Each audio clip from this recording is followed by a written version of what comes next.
ఉద్యోగ పర్వం మహాభారతంలోని ఒక ముఖ్యమైన భాగం. ఇది కురుక్షేత్ర యుద్ధానికి ముందు జరిగిన సంఘటనలు, శాంతి ప్రయత్నాలు మరియు పాండవుల మరియు కౌరవుల మధ్య జరిగిన చర్చలను వివరిస్తుంది. ఈ పర్వం మొత్తం పాండవుల ధర్మపాలన, కౌరవుల అహంకారం మరియు శ్రీకృష్ణుని శాంతి ప్రయత్నాల చుట్టూ తిరుగుతుంది. వనవాసం మరియు అజ్ఞాతవాసం పూర్తయిన తరువాత పాండవులు తమ రాజ్యాన్ని తిరిగి పొందాలని నిర్ణయించుకున్నారు. మనకు యుద్ధం అవసరం లేదు, ధర్మానికి అనుగుణంగా కౌరవులతో శాంతి చర్చలు జరుపుదాం అని ధర్మరాజు చెప్పాడు. పాండవులు కౌరవుల దగ్గర శాంతి కోరాలని నిర్ణయిస్తారు, కాని వారు తాము హక్కుగా పొందవలసిన రాజ్యాన్ని మాత్రమే కోరతారు.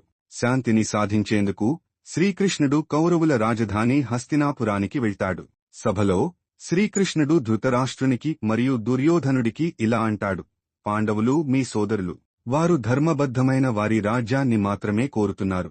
ఒక్క 5 గ్రామాలైనా ఇచ్చి శాంతిని నెలకొల్పండి. కాని దుర్యోధనుడు ఈ ప్రతిపాదనను తిరస్కరించడమే కాకుండా ఇలా చెప్తాడు: నేను వారికి ఒక గింజంత నేల కూడా ఇవ్వను. శాంతి ప్రయత్నాలు విఫలమవుతాయి. ఈ సమయంలో దుర్యోధనుడు కృష్ణుడిని బంధించాలని ప్రయత్నిస్తాడు. కాని కృష్ణుడు తన విశ్వరూపాన్ని చూపించి దుర్యోధనుడి అహంకారాన్ని నాశనం చేస్తాడు. దుర్యోధనుడు భీష్ముడు, ద్రోణుడు, కర్ణుడు, శకుని మరియు ఇతర సైన్యాధిపతులతో కలిసి యుద్ధానికి సిద్ధమవుతాడు. భీష్ముడు కౌరవ సైన్యానికి సేనాధిపతిగా నియమించబడతాడు. 4 పాండవుల వైపు సన్నాహాలు.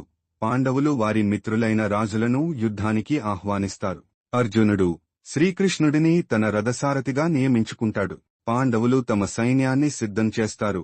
శ్రీకృష్ణుడు వారి ధైర్యాన్ని పెంపొందిస్తాడు. ఈ పర్వం చివరిలో 2 వైపులా సైన్యాలు యుద్ధానికి సిద్ధమవుతాయి. కౌరవుల అహంకారం మరియు పాండవుల ధర్మపాలన మధ్య యుద్ధం అనివార్యమవుతుంది. ధర్మం ఎల్లప్పుడూ అహంకారంపై విజయం సాధిస్తుంది. శాంతి కష్టం వచ్చినా శాంతి దారి మొదట ప్రాధాన్యముగా ఉండాలి. శక్తి ధర్మపాలనకు అవసరమైన శక్తి